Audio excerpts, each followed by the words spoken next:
Real Madrid won the Champions League again! Let's look at how they did it. Both teams are sort of nominally in a 4-3-3, but they both play out in very different ways. And Liverpool especially, so we know that Mane played to the centres like a striker, and Salah was going to be this inside forward, and Diaz was going to be the left winger. Jordan Henderson played mostly as part of this front four when they're trying to press Liverpool from the front, which made Liverpool turn into basically a 4-2-4 for most of the game. That comes into play for the goal that they concede. Oh baby. Before the game, people would have said, including me, that one of the key battles in the match is going to be between this guy, Vinicius Jr. He's very good, he's very nice, this guy. And Alexander-Arnold, who we know likes to get up forward and go inside the pitch and hug the touchline very far out of this defensive zone. So Vinicius Jr. can get on his, not a bike, don't like that phrase, what does he get on? His running legs. He'll go very fast past Alexander-Arnold on the outside and can get him to score or whatever, and he is actually the one who scores. But not by doing this, by targeting this part. What they've done in the past, Liverpool, is they cover for Alexander-Arnold pushing up by having Henderson tuck in here, like this sort of thing. So you go from the midfield three, they cover this space that is left by Alexander-Arnold leaving, and he tuck in. But I think maybe Liverpool predicted that this is what Real Madrid would think, and so they said they use Henderson in a totally different way to be part of the press. You saw him often would start here in midfield and would then be right up, so you had this sort of four across the front. Alexander-Arnold a bit deeper than you normally expect. You get the 4-2-4, Robertson obviously getting up here, that's what they want to do. Real Madrid, on the other hand, what they do is play with a kind of lopsided, asymmetrical kind of shape. So it's a 4-3-3, but don't worry too much about the numbers, because what happens, you get two centre-backs that help build from the back. Casemiro always anchors them in this sort of bit here, so you get these lines that form between them, very important passing lines here. Carvalhal's a right back. He's a right back for most phases of build-up and when Real Madrid have possession, but he's actually a secret winger, and he does this very carefully. So when Liverpool would defend, they'd get quite narrow. After they bypass the press and force Liverpool back, you'll end up with this sort of shape like this. And then what happens is that Robertson will naturally tuck in, because they'll have players like Vinicius Jr. and Benzema and Kroos, and Mendy will pop up, and they sort of weight it this side of the pitch. So you're trying to draw Liverpool to one side of the pitch. So you isolate Robertson, because what Valverde does, he starts as a right forward, he comes inside the pitch to go where Robertson is here, so he kind of positions himself between Van Dijk and Robertson, and you'll often see him do this. Valverde looks behind him, he works out where Carvalhal is, he tucks inside like this, and then that's Carvalhal's little signal to kind of creep up really sneakily on the outside. So he's there for a switch pass, and I'll look for him with that sort of ball from like Kroos or Modric or something like that. So yes, Valverde is a right-sided forward, but he's not really, he's actually just an extra midfielder. They almost form a diamond, which is Carlo Ancelotti's favourite formation, favourite system is a diamond. So Valverde comes across here, Modric can play as a 10, then Benzema's just in front of him, Vinicius Jr. is kind of wide. So you see, it's kind of this weird asymmetrical thing. Kroos mostly picks up and holds in these bits here. Mendy can come inside if he wants to. Carvalhal is the extra winger. So the attacking shape becomes a 2-3-5. But it just depends on getting the most out of these players. Now, tactically, forgetting the numbers and how they actually look, what I think is interesting about what Real Madrid did was that because they knew Liverpool would try and press them, they didn't really mess around with that too much. They didn't want to get caught out with the ball next to their own goal. And there was a few times that Mane especially was closing down Courtois really quickly. Henderson as well, as part of that high press, was closing Courtois down to try and make him make a mistake. So what Real Madrid were doing was making sure that they weren't getting caught with that high press from Liverpool, and they were defending quite deep. So you'd have Casemiro really deep, Kroos, Valverde, Modric and Benzema defend as part of a front two, so they form this 4-4-2 block. This is what you'll see they look like a lot of the time when Liverpool were playing against them high up the pitch.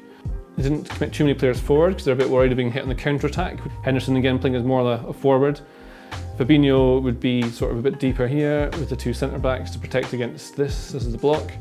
And then what Thiago was doing especially was dictating play from between these guys. So Benzema and Modric be a bit further up. And then you'd have Thiago trying to dictate like balls in these little spaces to try and get players in. But Real Madrid sat really deep, blocked all the space. There was no real space there. The space was out wide, the ball went out wide.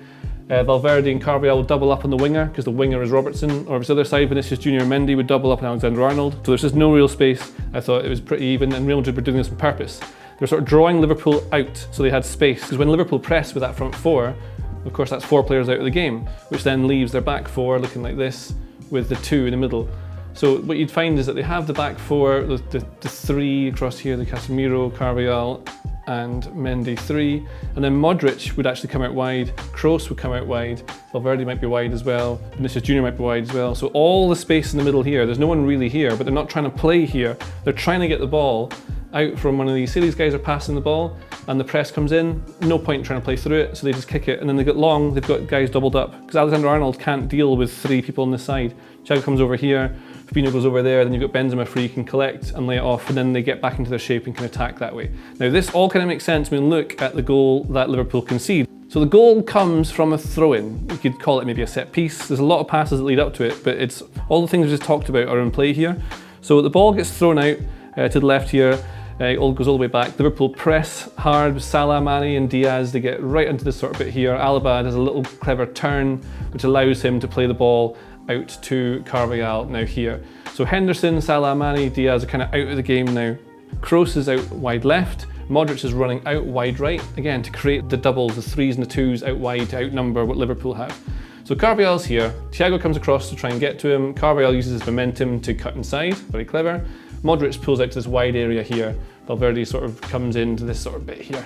Now you've got Carvajal in here, Casemiro comes to support, and then what happens is the ball goes into Modric. As it's coming into Modric, that is Robertson's cue to get tight to Modric. Modric has the ball, Modric dances around as he does, keeps possession, drags Robertson right out of position, so he's over here, and then is able to find the ball back to someone. But then what you've got is Valverde, Benzema, and Vinicius Jr. are all in a 3 about ready to attack if they can get the ball into them. Van Dijk has to come across, he's got to try and cover this space. He's got to try and cover this for 2 people, and the best way to do that is to form a sort of 3. So Van Dijk comes over here, Canute comes over here, Alexander-Arnold comes over here. This is the 3 now. And Vinicius Jr. wants to try and sneak up, just like Carvajal was doing earlier in the game, wants to sneak on the blind side of Alexander-Arnold. Benzema's obvious threat through here, Valverde is here. He gets into Valverde here, who then runs down the line. So they're trying to hold this. So this is Alexander-Arnold, filmed on a potato. This is the 3 that they formed here. Now you see Vinicius Jr. is on the blind side of him. Alexander-Arnold's running back and he's scanned, he's looked, he knows that he's there, but he's trying to hold this line. This is a really important bit. Liverpool's players are all trying to get back, as Real have, a 3v3, but it's really kind of a 3v2 because Van Dijk's going to pull across and be taken out of the game here. But then what happens is that Liverpool, as we know, like to play the offside trap, try and catch teams offside. So they play really high line, trying to keep a straight line. Alexander-Arnold is just slightly 1 yard to the side. It's not really his fault. The ball comes in early, it's really decent. Comes across here as Liverpool try to get back. And it's just the really clever timing and positioning of Vinicius Jr. on the blind side of Alexander-Arnold, who is stationed side on. I'm not sure whether he should be a different kind of body shape. Ball comes in, and then Vinicius scores. I'll show that in the tactics board. So you can see what Liverpool want to do is they want to have this straight line. So wherever they go, that's the line that they hold. Really difficult to do when you're playing against Real Madrid in the Champions League final and everything's happened very, very, very quickly. But the ball comes in, I think it's from Valverde across here, just across that line. If Alexander-Arnold had been here, if Canute had maybe been tighter like this, they might have been able to catch him. But I think because Vinicius Jr. is playing this, he knows exactly what he's doing. He's waiting for this ball. He's got the blind side of Alexander-Arnold. He can just time his run, does exactly it. As the ball comes in across, lovely ball to the back post. Vinicius Jr. steals in to score. So that's where the goal comes from. It's a throw-in, but it's to do with Real Madrid's shape, the tactical setup that they've got for this game, where they pull the midfielders wide to then be able to gain possession and pull Liverpool out of position. Just that one time that Robertson goes, we maybe shouldn't. It's the one time he does it, because everything else is kind of fine. But that's what you're dealing with if you're playing against Real Madrid, who've won 5 Champions Leagues in 10 years. They kind of know what they're doing. And tiny little errors like that, from if it's even an error, it's not really, it's just how the game has gone in that particular moment that has turned in them. I don't think they played particularly well, Liverpool. A lot of players, I think if they replayed that game tomorrow, they probably have won it, but they don't get another chance, it's done now. But that's how the game went. Real Madrid are the champions of Europe. The best team maybe ever, because they keep winning that trophy. And that's it. I hope you had a nice time watching the final and also the analysis. Give it a like. Definitely hit the like button. Woo! Yes. If you like this video, please consider subscribing to the channel.